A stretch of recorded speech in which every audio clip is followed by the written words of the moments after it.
Sir ಇನ್ನೊಂದು ಈಗ ಈ ಒಂದು ಪ್ರಕರಣದಲ್ಲಿ ನಾವು ನೋಡಿದಂಗೆ ಸುಮಾರು ಜನ 17 ಜನ ಇರುವಂಥದ್ದು. ಎಲ್ಲರೂ ಸಹ 25ರಿಂದ 40 ವಯಸ್ಸಿನ ಏಜ್ ವ್ಯಕ್ತಿಗಳೇ ಇರುವುದು. ಪಾಪ ಅವ್ರ ಕುಟುಂಬಸ್ಥರು ಸಹ ಬಂದಿದ್ರು, ಅವ್ರ ಫ್ಯಾಮಿಲಿಯವರೆಲ್ಲ ಬಂದಿದ್ರು. ಜನನಾಯಕ ಅಂತ ಹಿಂದೆ ಹೋಗ್ತಾರೆ, ಜೈಕಾರ ಹಾಕ್ಸ್ಕೊಂತಾರೆ, ಮತ್ತೆ ಆದ್ಮೇಲೆ ಕ್ರಿಮಿನಲ್ ಪ್ರಕರಣದಲ್ಲಿ ಭಾಗಿರ್ತಾರೆ. ಇಂಥ ಸಂದರ್ಭದಲ್ಲಿ ಯುವಕರಿಗಾಗ್ಬಿಟ್ಟು ಬೇರೆ ಯಾರಿಗೇ ಆಗಬೇಕು ಏನು ಹೇಳ್ತೀರಾ ಸರ್? ಯಾಕಂದರೆ 17 ಜನ ಬಂದು ಇಲ್ಲಿ ಕೂತ್ಕೊಂಡು ಪಾಪ ಅವ್ರ ಫ್ಯಾಮಿಲಿಗಳು ಆಡ್ತಾರೆ, ಒಂದು ರೀತಿಯಿಂದ ಮಕ್ಕಳನ್ನ ಹಿಡ್ಕೊಂಡೆಲ್ಲ ಕೇಳ್ತಾ ಇದ್ದಾರೆ, ನಮ್ಮ ಮಕ್ಕಳಿದೆ ಸರ್ ಮದುವೆ ಮಾಡಬೇಕು, ಕಡಿಮೆ ಶಿಕ್ಷೆ ಪ್ರಮಾಣ ಕೊಡಿ ಅಂತ ಹೇಳ್ಬಿಟ್ಟು.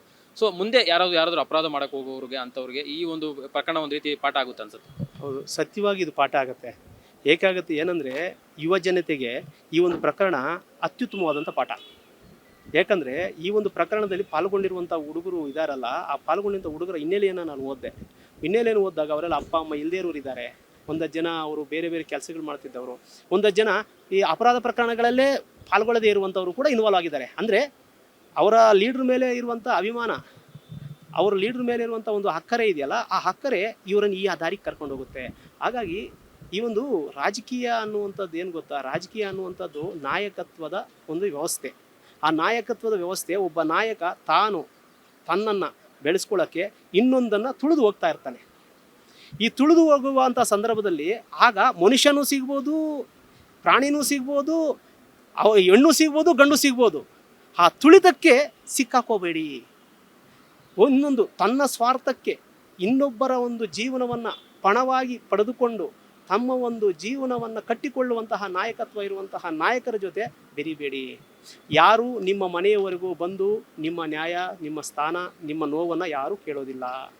ನಾಯಕನ ಪರವಾಗಿ ನಿಂತು ನೀವೊಬ್ಬರು ಒಡೆದಾಟ ಮಾಡಿದ್ರೆ, ಈಗೆಲ್ಲ ಎಷ್ಟೋ ಒಂದು ಚುನಾವಣೆಗಳಲ್ಲಿ ನಾಯಕರ ಪರವಾಗಿ ನಿಂತು ಒಡೆದಾಡಿ ರೈತರು ಇವತ್ತು ಬೀದಿ ಪಾಲಾಗಿದ್ದಾರೆ.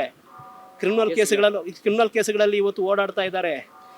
ಅವಶ್ಯಕತೆಯಲ್ಲಿರುವಂಥ ಮಾತುಗಳು ಯಾರು, ಒಬ್ಬ ಕಾಂಗ್ರೆಸ್ ಲೀಡರು, ಒಬ್ಬ JDS ಲೀಡರು, ಒಬ್ಬ BJP ಲೀಡರು, ಅವರು ನಾಯಕತ್ವದ ಸ್ಥಾನದಲ್ಲಿ ವಿಧಾನಸೌಧದಲ್ಲಿ ಫ್ರೆಂಡ್ಸೇ ಆಗಿರ್ತಾರೆ. ಅದನ್ನು ನಂಬೇಡಿ. ಯಾಕೆಂದರೆ ನಾಯಕನಾದ ಮೇಲೆ ಎಲ್ಲರೂ ಸ್ನೇಹಿತರೆ. ಆದರೆ ನಾಯಕನಾಗುವವರೆಗೂ ಶತ್ರುತ್ವ ಬೆಳೆಸುವಂಥದ್ದು ಕೆಲವು ವೈಖರಿಗಳಾಗಿರ್ತವೆ. ಕೆಲವು ಅಲ್ಲಿ ರಾಜಕೀಯ ತಂತ್ರ ಮತ್ತು ಕುತಂತ್ರದ ಮಧ್ಯೆ ಯಾವುದೇ ಯುವಕರು ಬಲಿಯಾಗಬೇಡಿ. ಈ ಒಂದು ವಿನಯ್ ಕುಲಕರ್ಣಿ ಅವರ ಪ್ರಕರಣದಲ್ಲಿ ಪಾಲ್ಗೊಂಡಿರುವಂತಹ ಯುವಕರೇನಿದ್ದೀರಿ, ಆ ಯುವಕರು ಇನ್ನೊಬ್ಬರಿಗೆ ಪಾಠ ಹೇಳ್ಬೋದು. ಆ ಮಟ್ಟಕ್ಕೆ ಅನುಭವ ಆಗಿದೆ. 10 ವರ್ಷಗಳಿಂದ ಕೋರ್ಟ್ ಗಲಿತಾ ಇದ್ದಾರೆ.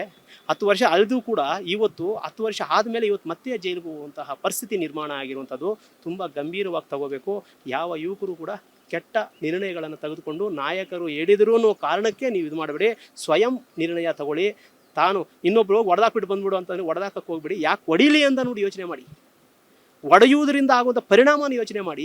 ಆ ಯೋಚನೆಗೆ ಅನುಗುಣವಾಗಿ ಬದುಕಿದಾಗ ಮಾತ್ರ ಒಂದು ಯುವಕರಿಗೆ ಒಂದು ಪಾಠ ಆಗುತ್ತೆ, ಜೀವನದಲ್ಲಿ ಒಂದು ಮುಕ್ತಿ ಸಿಗುತ್ತೆ. ಇದು ಯಾರೋ ಒಬ್ಬ ನಾಯಕ ಹೇಳ್ದ ಅಂತ ಅಂದ್ಬಿಟ್ಟು ಯಾವುದು ಕೆಲಸ ಮಾಡಬೇಡಿ ಅನ್ನುವಂಥದ್ದು ನನ್ನ ಒಂದು ಮನವಿ.